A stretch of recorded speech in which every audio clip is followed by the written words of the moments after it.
হাজারো ব্যস্ততার মাঝে একটু ঘোরাঘুরি, যেহেতু সময় পাই না গাইস, কিন্তু এই প্রকৃতির সৌন্দর্য দেখে আর আমাদের ভালো লাগে না গাইস।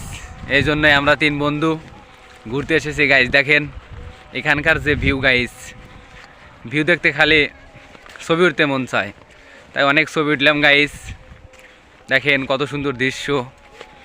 আসলে সময় না পাওয়ার কারণে আমরা এইসব প্রকৃতির মাঝে সময় দিতে পারি না, যার কারণে আমরা আমাদের প্রকৃতির সাথে মেশা হয় না। দেখেন গাইস কত সুন্দর ভিউ, চতুর্দিকে প্রকৃতির দৃশ্য দেখেন গাইস। না দেখলে আপনারা খুব মিস করবেন গাইস। দেখতে পারছেন, দেখছেন চতুর্দিকে চতুর্দিকে এই সরিষার ফুল গাইস। দেখেন দেখেন গাইস, এরকম সৌন্দর্য পাওয়া খুবই দুষ্কর। একমাত্র শুধু আমাদের এই উল্লাপাড়ায় এরকম আবাদ, শস্য আবাদ হয়ে থাকে। আপনারা যদি ঘুরতে চান তো অবশ্যই আমাদের এখানে ঘুরতে আসবেন। এরকম কি চলা আপনারা